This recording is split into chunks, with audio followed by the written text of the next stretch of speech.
Hi, my name's Chris Kane and I'm so excited to be part of this recording by women for women. سلام، اسم من کریس کینه. خیلی خوشحالم که در این برنامه‌ها که توسط زن‌ها تهیه میشه و برای زن‌ها هست سهمی دارم. You know, even if you're a man watching this video, I know that you're going to be blessed. اگه شما یه آقا هم هستید و دارید به این برنامه‌ها نگاه می‌کنید، مطمئنم شما برکت خواهید. This is an exciting time to be alive on planet Earth. این زمان عالی است که آدم در روی این زمین زندگی بکنه و زنده God is باشه. doing great things and raising up a generation of women who are going to change their world. خدا داره کارهای عظیمی میکنه و زن‌هایی رو بران می‌داره که دنیای خودشون رو عوض کنن. God wants to use you to make a difference in your generation. خدا میخواد از شما استفاده کنه تا نسل زن رو در جهان خودتون عوض کنید. You know, God's word is full of promises for women. کلام خدا برای زنها پر از وعده‌های عالیه.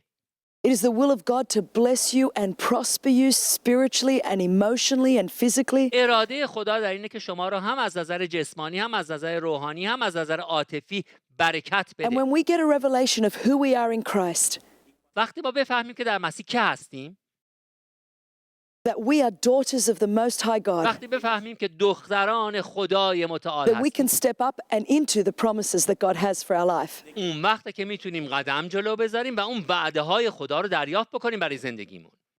Today, I want us to turn in the Bible to the book of Deuteronomy, chapter 6. امروز میخوایم از کتاب تثنیه فصل 6 با هم مقدار بخونیم. And in this passage of scripture, Moses is talking to the children of Israel. در این قسمت از کلام موسی داره با قوم اسرائیل صحبت میکنه. These children of Israel were a generation that were in bondage and captivity. این فرزندان اسرائیل کسایی بودن که در اسارت بودن، اسیر بودن. They were slaves in Egypt and lived a very limited and contained life. در مصر برده بودن، زندگیشون خیلی کوچیک و محدود بود. And Moses is reminding them that God set them free for a purpose. موسی داره به اونها میگه که خدا شما را آزاد کرده برای هدفی. God brought them out of bondage to take them into the promised land. خدا اونها را از بندگی آزاد کرده تا بیاره به سرزمین وعده. And you know, for many years, you may have felt like you're in bondage. شاید شما هم سالها فکر کردید که در بستگی و اسارت هستید. You may have felt that on the inside there was so much more. شما هم فکر کردید در درون شما چیزهای بیشتری وجود داره. But perhaps because of culture or tradition or people's expectations, و شاید به دلیل سنت‌ها، فرهنگ یا توقعات که مردم از شما داشتن، or maybe because of things that happened in your past, یا به خاطر چیزهایی که در گذشته بر you شما have واقع felt شده، limited and contained and restricted. شما محدود شدید، خودتون رو بستید، اسیر But the good شدید. news today is that God has set us free امروز روزیه که خدا میخواد ما رو آزاد کنه، to live a life of promise and a life of hope. که یک زندگی پر امید، پر از وعده داشته باشیم. God's got great plans and a purpose and a destiny for both men and women. خدا نقشه عالی، هدفی عالی برای همه ما، مرد و زن داره. And today we're going to learn about possessing the promises that God has for our life. امروز میخوایم یاد بگیریم چطور به دست بیاریم این وعده هایی رو که خدا برای زندگیمون داره. It's important that we possess these promises این مهمه که ما این وعده ها رو به دست بیاریم، because as we move into the promises of God in our life, we can bring others with us to experience these promises. چون اگر ما بیایم این وعده ها رو به دست بیاریم، اون وقت دیگران رو هم با خودمون میکشیم، وارد این وعده ها میکنیم. In Deuteronomy verse 20 we read, "When your son asks you in time to come, saying, what is the meaning of the testimonies, the statutes and the judgments which the Lord our God has commanded you?" در تثنیه فصل 6 آیه 20 میگه چون پسر تو در ایام آینده از تو سوال نموده گوید که مراد از این شهادات و فرایض و احکامی که یهوه خدای ما به شما امر فرموده است Then چیست؟ you shall say to your son, we were slaves of Pharaoh in Egypt, and the Lord brought us out of Egypt with a mighty hand. پس به پسر خود بگو ما در مصر غلام فرعون بودیم و خداوند ما را از مصر با دست قوی بیرون آورد. And the Lord showed signs and wonders before our eyes, great and severe, against Egypt and Pharaoh and all of his household. و خداوند آیات و معجزات عظیم و ردی بر مصر و فرعون و تمامی اهل خانه او در نظر ما ظاهر ساخت. And then right here is the key verse. The Bible says, then he brought us out from there, that he might bring us in to give us the land of which he swore to our fathers. آیه کلیدی اینه، میگه و ما را از آنجا بیرون آورد تا ما را به زمینی که برای پدران ما قسم خورد که به ما بدهد Moses is درآورد. reminding the children of Israel that God brought them out to take them in. موسی داره به قوم اسرائیل، به بچهای اسرائیل میگه شما را آورده بیرون که به جایی داخل کنه. You see, ladies, the good news is God didn't just save us so that we can exist. خانما، خدا فقط شما رو نجات نداده که همینطور یه زندگی بخور نمیر داشته God باشید. didn't just save us so that we can have some kind of religious experience. ما رو نجات نداده که فقط یه تجربه مذهبی داشته باشیم. God saved us to take us into his promises. ما رو نجات داده تا به وعده های او برسیم. We are saved and called according to his purposes. شما نجات پیدا کرده اید و خوانده شده اید بر طبق And for اراده many او. years, much of society and tradition has kept women in bondage and limited. فرهنگ و جامعه زن رو بسته، محدود نگه داشته. But this is a new day and a new ولی hour. الان یک دوران جدیدی برای زن، And there is a حیاتی تازه. proclamation going out across the earth that God wants to use his daughters. خدا میخواد در سراسر جهان از دخترای خودش استفاده کنه. But we need to take the responsibility to actually step into the promises of God. ولی خب ما باید مسئولیت قبول کنیم، قدم بذاریم جلو، بیایم وارد این وعده ها بشیم. Unfortunately, the children of Israel got lost in the wilderness for 40 years. متاسفانه قوم اسرائیل برای 40 سال در بیابان سرگردان شد. And it was never the intention of God to keep them bound or to keep them wandering in the wilderness. این اراده خدا نبود که اونا هم تا سرگردون توی بیابون بمونن. He always wanted to take them into the promised land. میخواست اونا رو ببره برسونه به سرزمین وعده. It's in the promised land where God's blessing and provision and prosperity lies. در سرزمین وعده است که کامیابی و وعده های خدا هست و به دست میاد.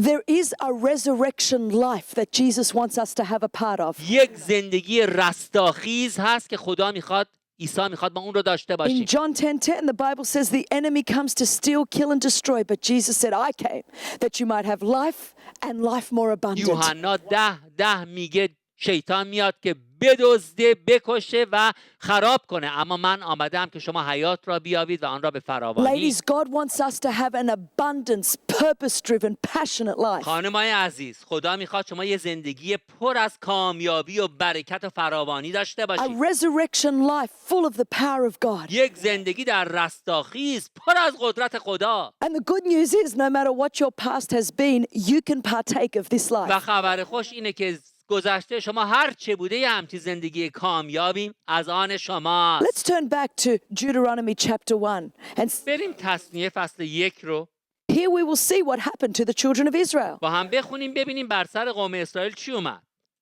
The Bible says in verse 2, it is 11 days' journey from Horeb by the way of Mount Seir to Kadesh Barnea. در فصل 1 آیه 2 میگه از هوریب به راه جبل سعیر تا قادش برنی سفر 11 روزه است. So we clearly see it should only take 11 days from bondage and captivity to freedom. میبینید فقط 11 روز فاصله بود بین اسارت و آزادی، سرزمین وعده. But have a look at what happens in verse 3. ولی ببینید در آیه 3 چه اتفاقی افتاد. The Bible says, now it came to pass in the 40th year, in the 11th month, on the first day of the month, that Moses spoke to the children of Israel according to all that the Lord had given him as commandments to them. میگه پس در روز اول ماه 11 سال 40 موسی بنی اسرائیل را بر حسب هر آنچه خداوند او را بر ایشان امر فرموده بود تکلم نمود. So we clearly see here what should have taken 11 days took 40 years. اینجا واضح داریم میبینیم چیزی که 11 روز بعد طول میکشید 40 سال طول کشید. Ladies, God has a promise of freedom for us all. خانمای عزیز، خدا وعده آزادی رو به همه ما داده. He does not want us to spend 40 years overcoming the obstacles and hurdles of our past when we should only take 11 days. خدا نمیخواد ما 40 سال در اون بدبختی ها و مصیبت های گذشته سرگردون بمونیم، چیزی که فقط 11 روزه بعد انجام بشه. For many of us, we allow the limitations and the bondage of our past to keep us out of our future. خیلی از ما اجازه میدیم که محدودیت ها و بستگی های گذشته ما رو از آیندهمون هم محروم بکنه. We allow religion or culture or tradition to stop us from going into the promises of God. میذاریم که مذهب، سنت، فرهنگ ما رو اصلا از وعده های خدا جدا نگه داره، محروم کنه.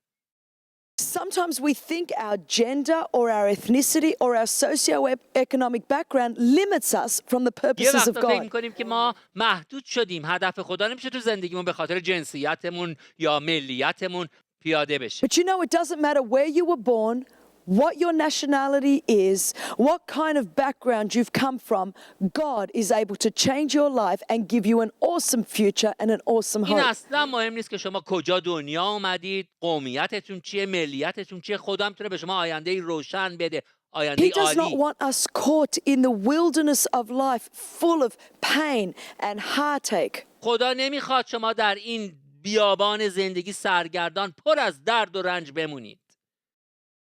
He does not want fear or rejection or insecurity to hold us back from the promises of God. نمیخواد ترس، عدم امنیت، مشکلات شما را از اون قولهای خدا But دور God نگه wants داره. us to walk out of our past, بلکه میخواد ما گذشته رو پشت سر بذاریم، to walk through a wilderness, بیابان رو عبور بکنیم but then to enter into the promise of freedom that He has for our و life. بریم وارد اون سرزمین آزادی بشیم که او به ما وعده داده، قولش رو به ما داده. In my own life, I have had a big journey to come out of bondage and captivity into the freedom that God has for me. در زندگی خودم من مسیر طولانی رو طی کردم، از سرزمین اسارت و بردگی تا اومدم به این جای آزادی رسیدم. Today, my husband and my family, we have the opportunity to travel around the world and preach the gospel. امروزه من و خانوادم سراسر دنیا سفر میکنیم، کلام خدا رو موعظه میکنیم، To talk about freedom and life that can be found in Christ. درباره آزادی و حیاتی که در مسیح پیدا میشه صحبت میکنیم. But it was not always like that for me. ولی برای من همیشه اینطوری نبوده. In fact, my start in life was so bad that nobody could have dreamed that I would be doing what I'm doing today. شروع من در زندگی انقدر بد بود که هیچ کس خوابش هم نمیدید که من اینی باشم که امروز هستم. I grew up in a city, in a country called Australia, in the city of Sydney. من در یک کشوری به نام استرالیا در شهر سیدنی بزرگ شدم. And I was a second generation migrant. My parents are Greek. من پدر مادرم یونانی هستن، من دومین نسل مهاجر بودم. And in the culture that I grew up in, we were very much marginalized because of the fact that we were Greek in a Western world. در اون فرهنگی که من بزرگ شدم، خب ما یه اقلیت یونانی بودیم در یک جامعه غربی.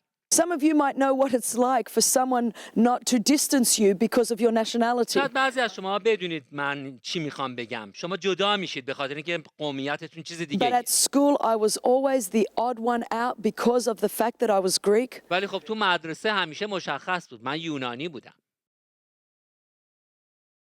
We grew up in a very poor community in a government housing home. من در یک جای خیلی فقیر توی این خونه‌های دولتی بزرگ شدم. Because when all of our parents migrated from overseas to Australia, they put them all in these very poor communities together. چون وقتی والدین ما از یونان مهاجرت میکردن میذاشتنشون تو محله‌های فقیرنشین تو این خونه‌های I دولتی. went to one of the worst schools in my city in terms of drug abuse and teenage pregnancy. من به بدترین مدرسه شهر خودم رفتم از نظر مواد مخدر، از نظر حاملگی دخترای And جوان. I grew up in a very, very strict Greek Orthodox culture. و تو خونه‌ای هم بزرگ شدم که مسیحی ارتدوکس یونانی بودن، خیلی شدید. In the religious culture that I grew up in, women were not permitted to do anything. در اون فرهنگ مذهبی که بر ما حاکم بود اصلا زن کاری نمیتونست انجام بده. We used to sit men on one side of the church, women on the other. خانوما یه طرف کلیسا میشستن، آقایون یه طرف دیگه کلیسا.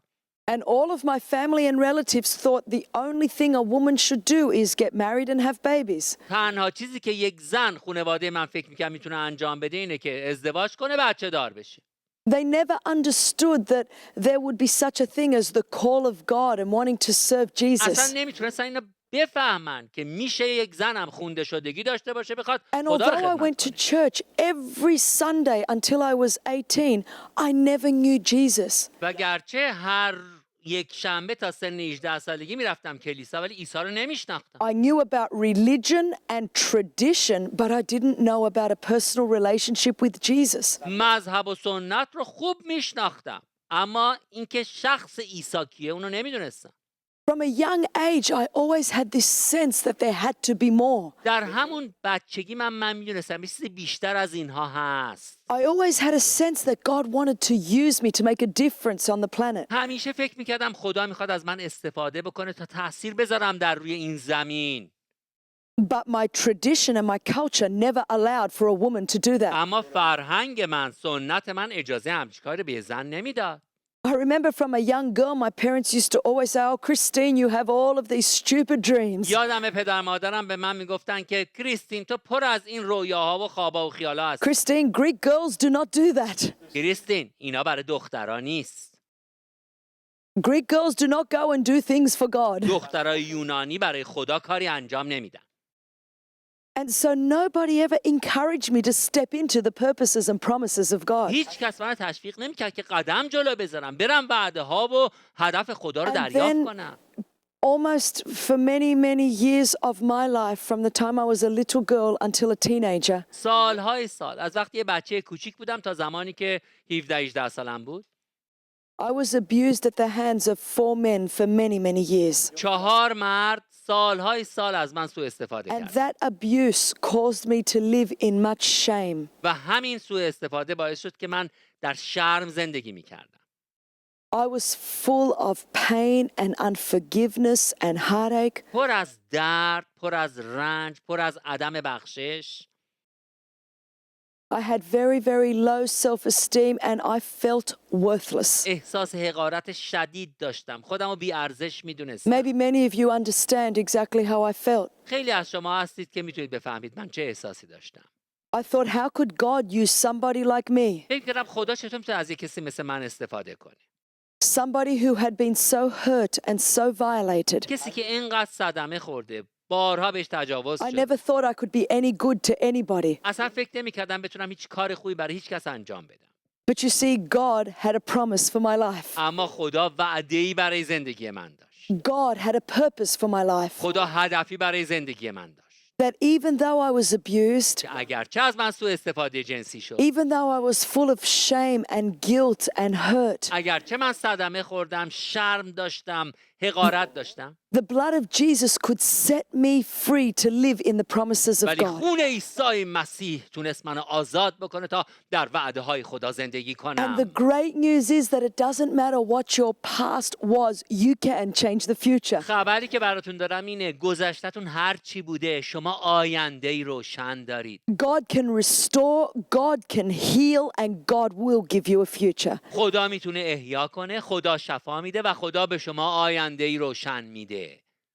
And you know, only 5 years ago, I found out that I had been adopted at birth. و فقط 5 سال پیش بود که من فهمیدم که من حتی به فرزندخواندگی پذیرفته شدم. I had no idea until I was 33 years old. در بعد به تولدم تا 33 سالگی من این موضوع رو نمیدونستم. My older brother called me on the telephone to say that he received a letter from the government saying that he was adopted. برادر بزرگ من یه نامه دریافت کرد، گفت یه نامه‌ای به من رسیده، دولت من گفته منم بچه خونده اینا بودم. I did not think it was true. I thought he must have made some mistake. I told him to call the government and tell them it was a mistake. من گفتم بهش اینا اشتباه کردن، یه نامه بنویس بهشون بگو که اشتباه کردن.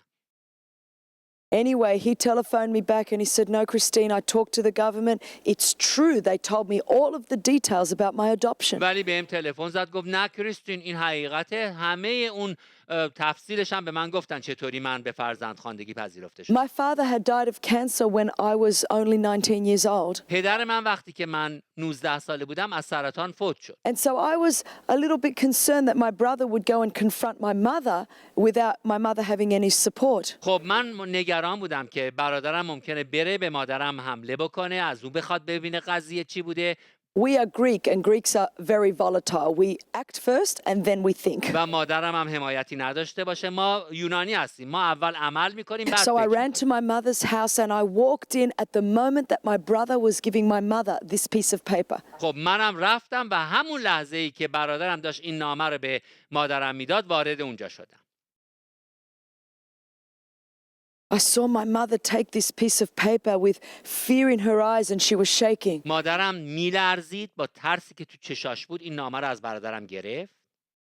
At that moment I knew it was true. My brother was adopted. در اون لحظه من فهمیدم که این واقعیته، برادرم به فرزندخواندگی قبول شده. So my mother began to weep and apologize and say, "I'm so sorry" to my brother. مادرم شروع کرد به گریه کردن و به برادرم گفت خیلی متاسفم، منو ببخش. She said that in Australia, 35 years before, the adoption laws were very different and she never thought he would find out. گفت در استرالیا 35 سال پیش قانون فرزندخواندگی متفاوت بود. فکر کردم تو هرگز اینو نخواهی دونست. And she said that before my father died, she promised my father she would never tell my brother, so she tore up all of the evidence of my brother's گفت adoption. و چون من به پدرت قول داده بودم پیش از فوتش که هیچ وقت به تو نگم، تمام اون کاغذای که برای یک فرزندخواندگی اینها بود پاره کردم که هیچ وقت به تو I نگم. mean, as you can imagine, this was very shocking news and very, very emotional in our family. خب متوجه میشید که این خیلی لحظه حساسی در زندگی خانوادگی ما بود. But then only 10 minutes later, my mother looked across the table at me. اما 10 دقیقه بعد مادرم به من یه نگاهی کرد And she said to me, Christina, since we're telling the truth, do you want to know the whole truth? و گفت کریستینا حالا میخوای که من که دارم حقیقت میگم همه حقیقت رو بگم؟ I stood there stunned. من یخ کردم اونجا وایسادم. And I don't even know why I said this, but I said, I've been adopted too. نمیدونم چرا اینو گفتم ولی گفتم منم شما به فرزندخوندگی پذیرفتید. Now remember, this is only 2 weeks before my 33rd birthday. یادتونم باشه اینا همه 2 هفته قبل از تولد 33 سالگیمه. I had no idea in all of my years. تمام این سالا اصلا نمیدونستم. And then when I said I've been adopted too, my mother just nodded her head and began to cry more. و وقتی گفتم منم به فرزندخواندگی پذیرفته ای سرشو تکون داد. مادرم گفت بله. I was so shocked. شوکه شدم. And after a few moments when I regained my composure, بعد از چند لحظه وقتی به خودم اومدم I found that in that situation, immediately it was the word of God that came out of my mouth. متوجه شدم که در اون وضعیت فقط این کلام خدا بود که از دهان من اومد بیرون. I said out loud to all of my family, بلند به همه خانوادم گفتم I said, oh, well, before I was formed in my mother's womb, whose ever womb that was, گفتم من میدونم که قبل از اینکه من در رحم مادرم شکل بگیرم، حالا اون هر مادری که بود، he knew me. He knitted together my innermost parts. خدا منو میشناخت. خدا من رو از درون میشناخت. He fashioned every single one of my days before as yet there was one of او them. همه روزهای من رو پیش از اینکه یکی از اونها باشه، اونها رو برای من And you ترتیب know, داد. even to this day, although I do not know the facts concerning my conception, و حالا که به این سال از زندگیم رسیدم و نمیدونم هم که کجا نطفه من بسته شده، نمیدونم. I do not know if I was conceived as a result of maybe a rape or an ongoing adulterous affair. شاید من نتیجه یک تجاوز باشم، شاید از حلقه ازدواج خارج I بوده. do not know my biological mother or my biological father. من مادر بیولوژیک یا پدر بیولوژیکم رو نمیشناسم. Although I do not know the facts concerning my past, من حقایقی که به گذشته‌ام مربوط میشه نمیدونم، I do know the truth. ولی حقیقت رو میدونم. Because you see, ladies, there is a force on the planet that is much more powerful than the خانمای facts. عزیز، یک نیرویی در روی این زمین هست که از این And it's فاکتورها called خیلی the مهمه. truth of the Word of God. اون حقیقت کامل خداست، کلام خداست. And although I do not know how I was conceived, و اگرچه من نمیدونم که در کجا نطفه‌ام بسته شده، Ephesians 2 verse 10 does not say that I am the workmanship of a rape or an adulterous affair. افسسیان فصل 2 آیه 10 به من نمیگه که من زنا زادم یا از تجاوز It says that I am God's workmanship. زاده شدم. به من میگه که من صنعت دست خدا هستم. And I've been created in Christ Jesus for good works. در مسیح برای کارهای نیکو آفریده شدم. And that God prepared these beforehand so that I should walk in them. که خدا قبل مهیا نمود تا در آنها سلوک نمایم. You see, ladies, if we build our life on the truth of the Word of God خانمای عزیز، اگر ما زندگیمون رو بر پایه یک حقیقت کلام خدا and بنا not the کنیم، facts of our circumstances, شرایط هر چی میخواد باشه، then we can go in and possess the promises of God for our life. ما میتونیم بریم به وعده های خدا داخل بشیم و اونها رو دریافت کنیم. So I stand before you as a miracle of God. من اینجا جلوی شما ایستادم، خودم معجزه خدا هستم. I was left in a hospital unnamed and unwanted. من در یک بیمارستان رها شدم، نمیخواستنم. I was abused for many years. سالها به من تجاوز شد. I grew up in a poor community, second generation در migrant. یک خانواده فقیر نسل دوم I مهاجر grew بزرگ up in a شدم. culture and a tradition where women were not valued. فرهنگ من، سنت من میگفت که زن هیچ ارزشی نداره. And yet, despite all of those obstacles and hurdles, ولی علیرغم همه این صدها و موانع، I came into relationship with Jesus Christ. من در مشارکت با عیسی مسیح قرار گرفتم. I discovered the power of the truth of his word. قدرتی که در کلام حقیقت او هست And کشف because کردم. I abided in his word, در کلام او ساکن شدم then I knew the truth. و بعد حقیقت رو دونستم And it is that truth that has set me و free. اون حقیقت من رو آزاد کرده. And friend, no matter what your circumstances are, این مهم نیست که شرایط شما چیه دوست عزیز من. no matter what challenges and obstacles you've had to overcome, چه مشکلاتی رو برشون پیروز شده ای تا به امروز. it is the truth of God's word that will set you free. حقیقت کلام خداست که شما رو آزاد میکنه. You do not need to be bound by culture. شما اصلا مجبور نیستید که سنت ها شما رو You do not ببندن. need to be bound by tradition. فرهنگ شما رو ببنده. Maybe you've been abused or violated. شاید به شما تجاوز شده، شاید سالها از شما سوء Maybe استفاده شده. someone has said something bad to you or hurt you. شاید بعضیا به شما بد کردن، بدی کردن. But you know, those words or those actions do not need to control your life. اون کلمات، اون گفته ها، اون اعمال نباید زندگی شما رو کنترل کنه. You can appropriate the truth of this word, شما باید بیاید این کلام حقیقت خدا رو and this truth will set you free. بفهمید و این حقیقت شما رو آزاد You know, میکنه. in a moment, I'm going to continue with the promises of God, در چند لحظه آینده من وعده های خدا رو and ادامه I'm going to میدم. give you keys on unlocking these و promises in your کلیدهایی رو life. میخوام به شما بدم که بتونید این وعده ها رو در این وعده ها رو به روی خودتون But باز right کنید. here, right now, ولی الان I just want to take a moment to pray for you میخوام چند لحظه برای شما دعا کنم. because I believe the Holy Spirit is here, چون میدونم که روح القدس اینجاست. and He is here to set you free, روح القدس اینجاست که شما رو آزاد to کنه. take you out of that limited, contained way of thinking, شما رو از اون فکر محدودتون خارج کنه. out of that wilderness, از اون بیابان بیاره and بیرون into the promises that God has for و your شما رو life. ببره در اون وعده هایی که خدا برای Maybe زندگی you شما know داره. what it is to hold on to unforgiveness اگر به اون عدم عفو بخشش چسبیدید، or bitterness or hurt اگه تلخی در درونتونه، اگه به اون صدماتی که خوردید or perhaps rejection or insecurity. چسبیدید، اون احساس عدم امنیت در شما هست. Maybe there is a pain in your heart because of the abuse or the violation that happened to you. شاید به خاطر تجاوزی که به شما شده دل شما پر از درده. You do not need to live one more moment with that pain. ولی دیگه لازم نیست یک لحظه بیشتر با این درد زندگی From the کنید. beginning, I said that Jesus wants to set you free. عیسی مسیح از همون اول بهتون گفتم امروز میخواد شما رو آزاد کنه. He has got promises to see your emotions made whole اون وعده هایی داره که میخواد احساس شما رو کامل کنه so that you can step into the purposes of God for your life. تا بتونید قدم جلو بگذارید، بیاید وعده های خدا رو دریافت کنید. The same Jesus that stepped into my life, همون عیسی مسیح که اومد در زندگی من وارد شد، the same word that has brought wholeness and healing into my heart. همون کلامی که قلب من رو کامل کرده، قلب من رو شفا داده. Wherever you are on the earth right now, هر کجای این کره زمین که الان شما هستید، that same Jesus, that same Holy Spirit is right there, همون عیسی، همون روح القدس الان اونجاست ready to bring you freedom and liberty. و میخواد برای شما آزادی رو بیاره.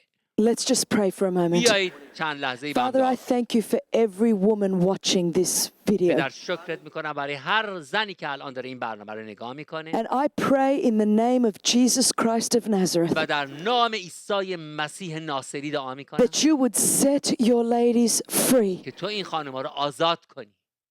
That where women have been bound by fear and rejection and insecurity, اون خانم‌هایی که با ترس خودشون، عدم امنیت خودشون بسته شدن، Lord, that you would bring freedom and liberty into their life. برای زندگیشون آزادی رو بیاری خداوند. Father, I come against the plans of the enemy that would seek to steal, kill, and destroy the future of these ladies. خداوند جلوی نقشه دشمن که میخواد آینده این خانم‌ها رو بکشه، And I خراب کنه، speak the میستم life and the faith and the purposes of God و میخوام که اهداف ایمان خدا into every woman in the name of Jesus. در زندگی اونها بیاد، هر کدومشون در Father, نام where عیسی women مسیح. have experienced abuse and violation. پدر اونهایی که بهشون تجاوز شده، ازشون سوء استفاده شده، Holy Spirit, I pray that you would go to the deep innermost recesses of their heart, به حضورت میارم و روح القدس میخوام که بری در درون قلب اونها نفوذ کنی that you would begin to do a healing and restoration work. و کار شفا بخش خودتو در اونجا شروع کنی. Lord, that you would do what only you can do. پدر اون کاری رو انجام بدی که فقط تو قادری انجام بدی. That there would be wholeness and health in every تا woman. خداوند کاملیت و شفای تو، سلامتی تو And در that the اونها باشه. damage in their past, Father, would be erased, I pray, in Jesus' name. و هر چه که اونجا هست خداوند که از تو نیست برداشته بشه And خداوند. that they would trust you to move forward with you. تا اونها بتونن به تو اعتماد کنن و با تو به پیش برن. Trust you to allow you to go deep and do a healing به تو work. اعتماد کنن، اجازه بدن که بری به عمق وجود اونها و کار شفا That بخش they خودت may انجام know the بدی. freedom and liberty that is theirs in and through و you. اون آزادی و وعده هایی که مال اونهاست در تو براشون بیاری خداوند. Lord, that the chains and shackles that keep their minds bound, Father, would be loosed, I pray, in the name of پدر Jesus. تا اون زنجیرهایی که به دست و پای اونها بسته شده در نام عیسی مسیح That باز they would بشه begin to see themselves as you see them, و خودشون رو اون طوری ببینن که تو اونها رو میبینی. as daughters of the King, دختران پادشاه، pure and whole in you. خالص کامل در حضور تو. And that they would allow their past و پدر اجازه بدن که گذشتهشون to give somebody else a future. بره و به دیگری آینده‌ای بده. That what the enemy meant for و evil, اون چرا که دشمن برای بدی you would turn around for good. برای اونها آورده تو اون رو به خوبی تبدیل And کنی. where there has been a generation of abused and hurting and violated women, پدر وقتی که این زنهایی که نسل بعد نسل بهشون تجاوز that شده God, out of that brokenness, would arise a mighty, strong army. از این شکستگی یک لشکر عظیمی برای خدا ایجاد بشه. A generation of women who know who they are in you نسلی از زنان که بدونن در تو که هستند and who help to bring freedom and liberty to other broken و people. کمک کنن تا آزادی و رهایی رو برای آدمای شکسته In دیگه بیارن. Jesus' name I pray. در نام عیسی مسیح دعا می‌کنم. Amen. آمین. Amen. You know, I am living proof من خودم یک شاهد زنده هستم that God can turn your past که around خدا میتونه گذشته شما رو عوض بکنه to give somebody else a future. و به دیگری آینده بده. And throughout the Bible, در سراسر کتاب مقدس God uses broken people, خدا از آدمای شکسته استفاده میکنه، ordinary people, آدمای معمولی to do extraordinary things. که کارهای فوق معمولی انجام And میده. God wants to use you خدا میخواد از شما استفاده کنه to do an extraordinary thing in your nation تا یک کار خارق العاده رو در ملت شما انجام بده، and in your generation. برای نسل شما انجام بده. It doesn't matter how you started in life, مهم نیست که شما زندگیتون چجوری شروع you شد، can change the future. شما میتونید آینده رو عوض You کنید. know, I want you to turn with me now to the book of Joshua. حالا خواهش کنم کتاب یوشع رو بیارید، Joshua chapter 5. فصل 5. And over here we see that the children of Israel are right on the edge of the promised در land. اینجا میبینیم که قوم اسرائیل درست در همون مرز سرزمین They وعده can است. see it. میتونن ببیننش، It's right in front of them. جلو چششونه. But there were certain things that they needed to do ولی بعضی چیزها رو بعد انجام میدادن so they could step into the promises of God. تا بتونن وارد اون وعده خدا بشن. And you know, maybe as I've been speaking in the first part of this video, و خب حالا که من در این قسمت اول برای شما صحبت میکردم در for این some of you, maybe for the first time, you've sensed hope. بعضی از شما شاید برای اولین بار امیدی در زندگیتون پیدا شده. You've sensed that there's a life beyond your past. احساس میکنید که خب شاید حیات برای شما هم هست، اون That God گذشته رو wants از to دور use بندازید. you to do great things. خدا میتونه کارهای عظیم انجام بده. But there are also things that we must do ولی خب یه کارهایی هم هست که ما باید انجام بدیم in order to step into the promises of God. تا بتونیم وارد اون وعده های خدا بشیم. God has done all that he can do خدا اون چرا که میتونسته انجام بده انجام داده. by sending his son Jesus Christ to earth to die on a cross and rise again from the dead. پسر یگانه خودش رو فرستاد در روی این زمین تا بره روی صلیب و بعد او از مردگان برخاست. He has made it possible for all of us to go into our God-given future and destiny. او برای همه ما این امکان رو مهیا کرده که بریم به اون آینده و اون سرنوشت But عالی we برسیم. also must partner with God to fulfill our destiny. ولی ما هم باید با خدا همکاری کنیم تا این سرنوشت رو این آینده رو به دست بیاریم. And I'm going to give you 5 quick keys that we need to do in order to possess the میخوام به promises شما of God. 5 کلید بدم که به شما نشون بده چطور درا رو باز If کنید we و read وعده خدا رو Joshua دریافت کنید. chapter 5, from verse 1, the Bible says, So it was when all the kings of the Amorites who were on the west side of the Jordan and all the kings of the Canaanites who were by the sea heard that the Lord had dried up the waters of the Jordan from before the children of Israel until we had crossed over, that their heart melted. And there was no spirit in them any longer because of the children of Israel. یوشع فصل 5 آیه 1 میگه و واقع شد که چون تمامی ملوک اموریانی که به آن طرف اردن به سمت مغرب بودند و تمامی ملوک کنعانیانی که به کناره دریا بودند شنیدند که خداوند آب اردن را پیش روی بنی اسرائیل خشکانیده بود تا ما عبور کردیم، دلهای ایشان گداخته شد و از ترس بنی اسرائیل دیگر جان در ایشان نماند.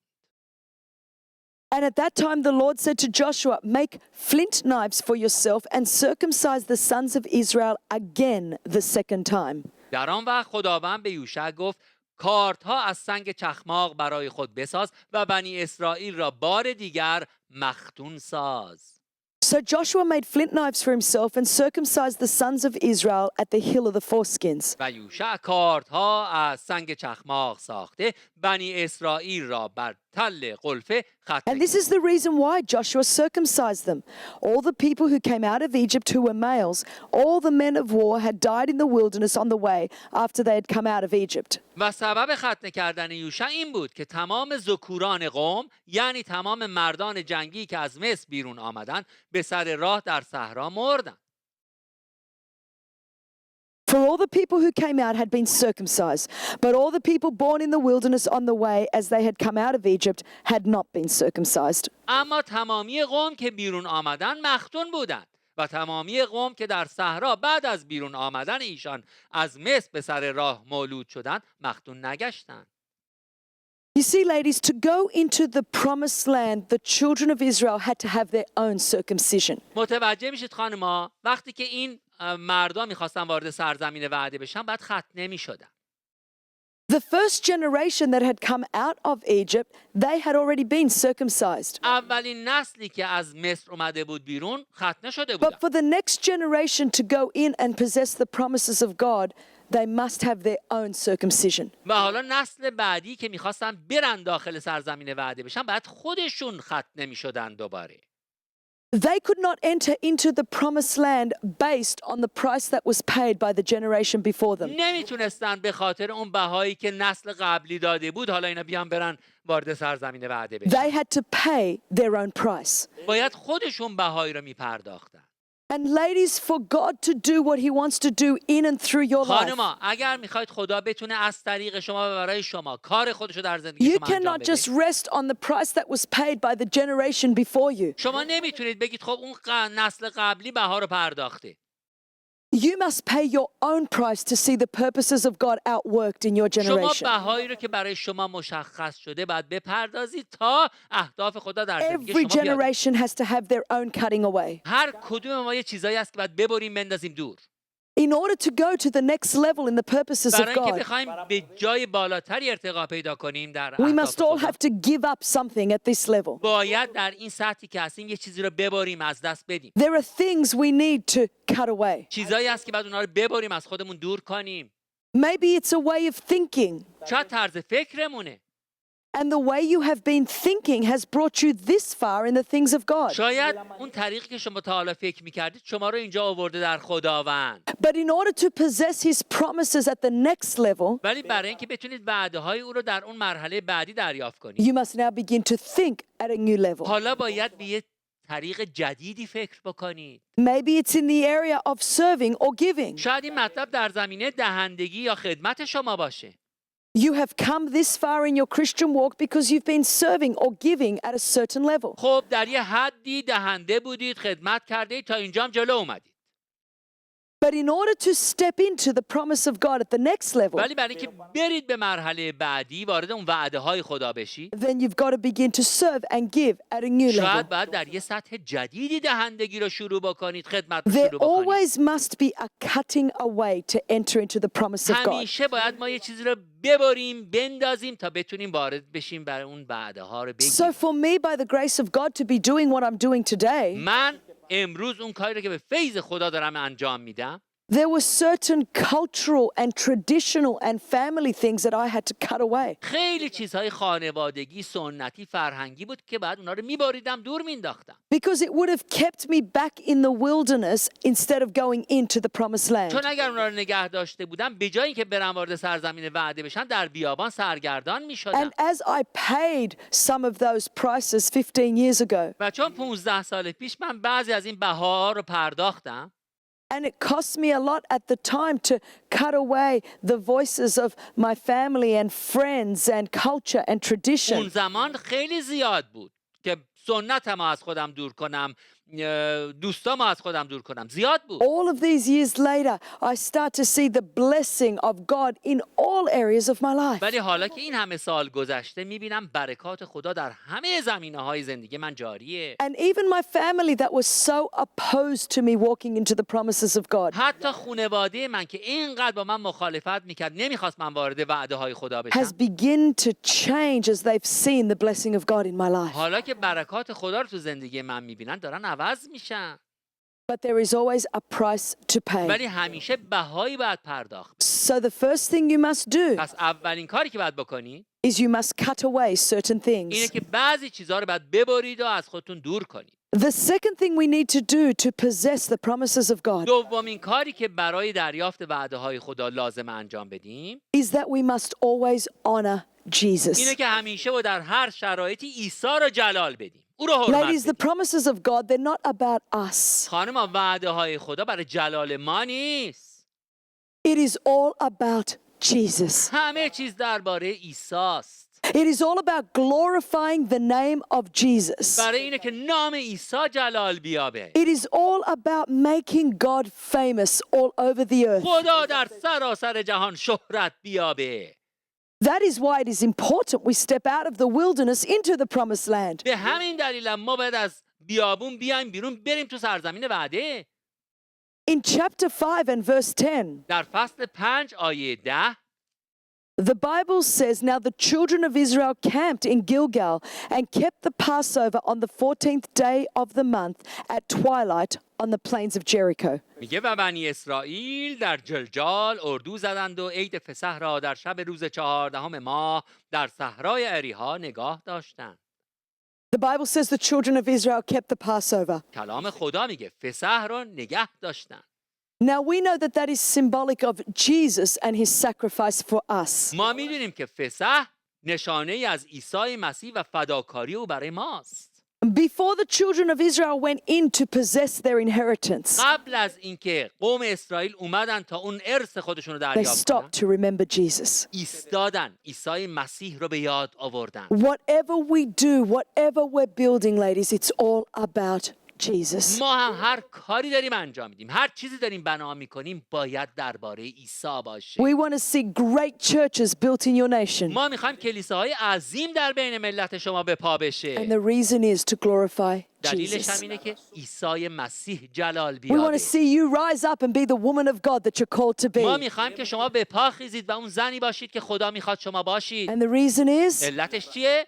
to glorify Jesus. عیسی جلال The بیابه. third thing we need to do سومین کاری که باید انجام to بدیم possess the promises of تا God وعده‌های خدا رو دریافت کنیم is we must make a decision to move on from where we are. اینه که باید تصمیم بگیریم از اون جایی که هستیم بریم جلوتر، به پیش بریم. Ladies, we cannot stand still and possess the promises of God. خانم‌ها، نمیشه ساکن یه جا وایسیم و وعده‌های خدا رو هم دریافت کنیم. God continually increases and enlarges our lives. خدا دائما داره زندگی ما رو افزایش میده، توسعه میده.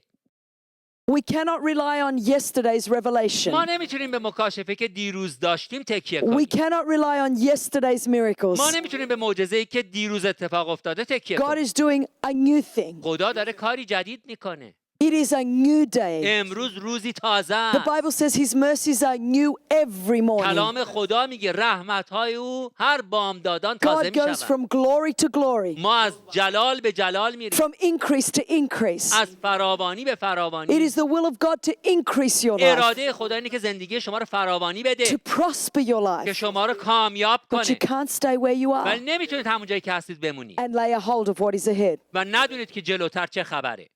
Verse 11 says, And they ate of the produce of the land on the day after the Passover, unleavened bread and parched grain on the very same day. و در آیه 11 میگه و در فردای بعد از فسح در همان روز از حاصل کهنه زمین نازک‌های فطیر و خوشه‌های برشته شده خوردند. And then verse 12 says, Then the manna ceased on the day after they had eaten the produce of the land. And the children of Israel no longer had manna, but they ate the food of the land of Canaan that year. و در آیه 12 میگه و در آن روزی که از حاصل زمین خوردند منا موقوف شد و بنی اسرائیل دیگر من نداشتند و در آن سال از محصول زمین کنعان میخوردند. The Bible says that the manna ceased. کلام خدا میگه من آسمانی موقوف شد. The children of Israel had no more grace to stay in the wilderness. دیگه فیض خدا با اونها نبود اگه تو بیابون میموندن. Ladies, it's not optional to stay where we are. There's no grace. عزیزان انتخابی نیست که ما اونجایی که هستیم بمونیم. نمیشه چون دیگه You فیضی see, our نیست. grace is always ahead in the promised land. ما باید بریم جلو و وارد سرزمین وعده بشیم. To fulfill the plan of God for our life, we must change and grow. اگر میخوایم نقشه خدا در زندگیمون پیاده بشه باید تغییر کنیم We و must جلو not بریم. camp where God once moved. ما نمیتونیم همون جایی که خدا یه بار برامون کاری انجام داده خیمه بزنیم و بشینیم. We must not get caught up in rituals or methods, ما نباید وارد این قضایا و متدها و but we must روش‌ها stay بشیم. dynamic and vibrant with the Holy Spirit every day ما میتونیم هر روز با روح القدس تغییر کنیم and continue to stretch and grow into the purposes of و God. به رشد خودمون ادامه بدیم در اون هدفی که The خدا fourth برای thing ما we داره. need to do to possess the promises of God چهارمین چیزی که باید انجام بدید تا وعده خدا رو دریافت کنید is we must begin to see with the eye of faith. اینه که باید با چشم ایمان به قضایا نگاه کنید. Ladies, the things that God wants to do in your life, you can't see with the natural eye. چیزایی هست که خدا میخواد تو زندگیتون انجام بده که با چشمای طبیعی خودتون نمیتونید ببینید. In fact, it seems in the natural impossible what God wants to do. در واقع به نظر غیر ممکن میاد کاری رو که خدا میخواد انجام بده. Perhaps on the inside of you, you sense greatness. شاید در درون خودتون احساس عظیم میکنید. But you might be locked in a village or a culture or a tradition where you think, how will this happen? ولی در یک فرهنگ و سنتی بسته شدید که میگید مگه هم چیزی هم ممکنه؟ Well, the good news is خبر خوش اینه what is impossible with man آنچه که در نزد انسان غیر ممکنه is possible with God. برای خدا God is ممکنه. the God of impossibility. خدا خدای غیر ممکن ها. With God, all things are possible. در خدا همه چیز ممکنه. No matter how great that dream is in your heart, ممکنه در قلب شما یک رویای عظیمی هست. God wants to do even more. خدا میخواد بیشتر از اون رو براتون انجام بده. God is the God of the impossible. خدا خدای غیر ممکن هاست. In chapter 6, verse 1, در فصل 6 آیه 1 the Bible says, Now Jericho was securely shut up because of the children of Israel. None went out and none came in. کلام خدا میگه و اریحا به سبب بنی اسرائیل سخت بسته شد به طوری که کسی به آن رفت و آمد نمیکرد. And the Lord said to Joshua, See, I've given Jericho into your hand, its king and the mighty men of و valor. یهوه به یوشع گفت ببین اریحا و ملکش و مردان جنگی را به دست تو تسلیم کردم. In verse 1, we are told that Jericho was tightly shut در up. آیه اول میگه اریحا بسته بود، سخت بسته بود. But in verse 2, the Lord said, See beyond the ولی natural. در آیه 2 خدا به یوشع میگه فراتر از طبیعی رو ببین. Begin to see into the supernatural فوق طبیعی رو ببین and see that I've already given you the و land. ببین که من اون سرزمین وعده رو به تو دادم. You see, you may be facing a circumstance, and at the moment it all seems tightly shut up. ببینید شما الان ممکنه در شرایطی باشید که به نظرتون همه راه‌ها بسته است. But the Lord says, Now with the eye of faith, begin to see. ولی خدا داره به شما میگه با چشم ایمان حالا نگاه کن. Begin to see that He's given you your nation. ببین که ملت تو به تو داده شده. Begin to see He's given you salvation in your home. ببین که تمام خانواده تو نجات پیدا میکنه. Begin to see transformation. ببین که همه چیز عوض میشه. Because unless you first see it, چون اگر از همون اول با چشم ایمان نبینی you can never have it. نمیتونید دریافت کنید اینها رو. See, years before I traveled the world preaching, سالها قبل از اینکه من سفر بکنم دور دنیا I برم saw myself doing it. موعظه کنم خودم رو میدیدم در این Even when وضعیت. I was a broken little girl. من یه دختر بچه شکسته داغون And it seemed impossible. غیر ممکن به نظر میرسید، Inside of me was a dream. ولی من این رویا رو And I داشتم. began to see that dream with the eye of faith. وقتی این رویا رو با دید ایمان بهش نگاه And کنم now, by the grace of God, به فیض خدا، I am living the dream that I never thought possible. حالا من دارم رویایی رو زندگی میکنم که اصلا فکر And نمی‌کردم God wants ممکن to do باشه. that in your life. این برای زندگی شما هم هست. He wants you to live the dream He's placed in your خدا heart. میخواد اون رویایی که در قلب شما هست به حقیقت به The پیونده. final thing we need to do to possess the promises of God. آخرین چیزی که لازم دارید انجام بدید برای که وعده خدا رو دریافت کنید، Ladies, we must learn to silence unbelief. خانم‌ها یاد بگیرید بی ایمانی رو در خودتون خفه کنید، خاموش کنید. You know, whichever country in the world you're from, در هر کشوری که زندگی میکنید، از هر کجا I هست، think all women all over the world are very good at speaking. زنها در سراسر دنیا خیلی حرافن، خوب حرف میزنن. We all like to talk, ما همه دوست داریم حرف بزنیم، but we must learn to control the things we talk about. ولی باید این حرفی رو که میزنیم کنترل شده باشه.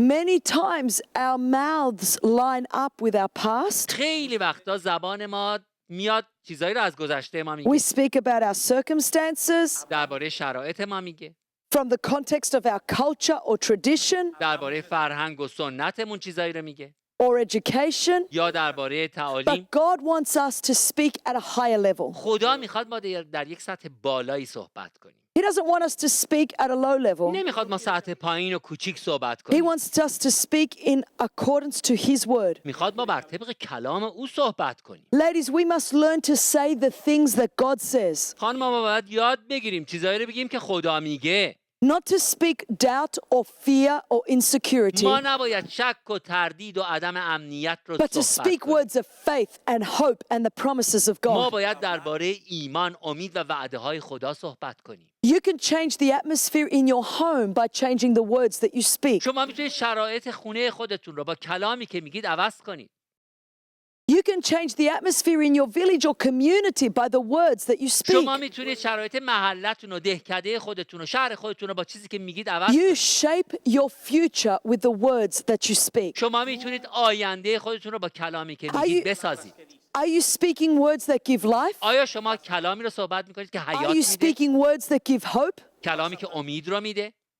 Because if you're not, چون اگر این کارو you نمیکنید must change the way you speak. باید طریق خودتون رو عوض کنید، طریق صحبت. Because you create your future with your چون words. شما با کلامی که میگید آینده خودتون رو خلق As God میکنید. created this earth with His words, همونطور که خدا این زمین و آسمان رو با you کلامش آفرید. shape your future with the words that you speak. شما هم آینده خودتون رو خلق میکنید با کلامی که In صحبت chapter میکنید. 6, verse 10, در فصل 6 آیه 10 the Bible says, Now Joshua had commanded the people, saying, You shall not shout or make any noise with your voice, nor shall a word proceed out of your mouth until the day I say to you, Shout, then you shall shout. میگه و یوشع قوم را امر فرموده گفت صدا نزنید و آواز شما شنیده نشود، بلکه سخنی از دهان شما بیرون نیاید تا روزی که به شما بگویم که صدا کنید، آن وقت صدا زنید. In order to possess the promises of God, برای اینکه وعده های خدا رو دریافت کنن، the children of Israel had to remain silent فرزندان قوم اسرائیل بعد ساکت میموندن until commanded to give the shout of victory. تا زمانی که بهشون فرمان داده میشد فریاد شادی بزنن. Sometimes until you have the shout of victory in your mouth, بعضی وقتا که هنوز فریاد پیروزی در دهان شما it is نیست، better to remain silent بهتر ساکت بمونید. rather than to speak words of doubt and negativity. بهتره ساکت بمونید تا اینکه کلام منفی Ladies, doubt dies unborn و شک بگید. بذارید شک و تردید در نطفه خفه بشه. if it is never spoken from our اگر mouth. شما اون رو از دهان خودتون صادر نکنید او در You know, نطفه خفه میشه. Joshua understood that life and death was in the power of the tongue. یوشع فهمیده بود که موت و حیات در قدرت این زبان هست. He understood that unbelief is contagious. فهمیده بود که بی ایمانی واگیر داره. 40 years before, an entire nation sided with 10 spies. 40 سال قبل تمام قوم با اون 10 تا جاسوس هم فکر شدن. And that resulted in 40 years of unbelief, and all of the unbelievers died in the wilderness. نتیجهش هم 40 سال بی ایمانی بود و همه بی ایمانان هم در بیابان مردن. If we are going to see our nations set free, اگر ما میخوایم ملت ما آزاد بشه، then we cannot speak words of unbelief. نباید چیزایی که از بی ایمانیه بگیم. We must speak words of faith and life and hope. باید کلام ایمان، امید و حیات رو بگیم. At times, we just need to be quiet زمانی هست که باید خاموش بمونیم until we can speak the words of life and hope that God would have us speak. تا زمانی که میتونیم کلام حیات و امیدی رو که خدا میخواد صادر کنیم از زبان. Ladies, what words are you speaking over your life, خانمای عزیز، چگونه کلامی در مورد زندگیتون، over your marriages, ازدواجتون، your relationships, ارتباطتون، your nation? ملتتون از شما صادر You will میشه؟ get whatever you speak about. هر چی رو بگید همون رو به دست میاری. So make a decision to speak the promises of God. پس تصمیم بگیرید از وعده های خدا صحبت کنید. Make a decision to speak the blessing and prosperity of God. تصمیم بگیرید درباره کامیابی و برکات خدا صحبت کنید. Ladies, it is the will of God to prosper your life. خانم، اراده خدا اینه که زندگی شما رو کامیاب کنه. God wants you to live a large, passionate, purpose-driven life. خدا میخواد شما زندگی فراوانی و پرهدفی رو داشته باشید. And by giving us his son, Jesus Christ, he's made it possible for all of us to live that و life. با دادن پسر یگانه خودش این امکان رو برای ما مهیا کرده که اینطور زندگی کنیم. It doesn't matter how you started in life. مهم نیست زندگی شما چطور شروع شده. You may feel unworthy. شاید احساس کنید بی‌ارزشید. You may feel untalented. شاید فکر کنید هیچ هنری نداری. You may feel like you have nothing to offer. شاید فکر کنید هیچ چی برای ارائه نداری.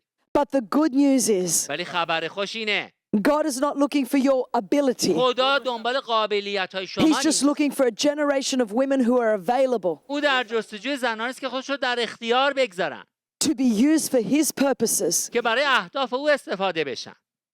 And you can change the future شما میتونید آینده رو عوض کنید by stepping into the promises of God با قدم گذاشتن در وعده های خدا and possessing these for your و life. اونها رو برای زندگی خودتون دریافت کردن. Make a decision تصمیم خودتون رو بگیرید. that you're not going to settle for a small life, بگید من یه زندگی حقیر رو but نمیخوام. you're going to live the big life that من God's یه called you زندگی to میخوام live. پر از In کامیابی و Jesus' فراوانی. name. در نام عیسی. I'm just going to pray for you right now. اجازه بدید همین لحظه براتون دعا کنم. Father, I thank you for every woman watching this پدر video. شکرت میکنم برای یک به یک زنانی که دارن به این ویدیو نگاه میکنن. And Father, I pray that every woman lives the large, expansive life you've called her to live. پدر دعا میکنم که اون زندگی فراوان رو که تو میخوای اونها داشته باشن That به she will اونها make a بدی. commitment to overcome the obstacles and hurdles of her past پدر میخوام که همه اونها بر اون صدها و موانع گذشته پیروز and بشن. step into the promises that you have. قدم بذارن داخل وعده های تو. Father, for those women that need to make some decisions to cut away certain things, پدر برای اون خانمایی که باید یک چیزایی رو از خودشون دور بکنن دعا میکنم. give them the courage to cut them به away. اونا جرأت بده که اونا رو از زندگی خودشون ببرن. Father, for those that need to just stop and remember Jesus, پدر اونایی که باید بایستن و عیسی مسیح رو به یاد بیارن. I pray for a fresh infilling of your spirit in Jesus' name. دعا میکنم که تو با روح قدوس خود اونها رو پر بکنی.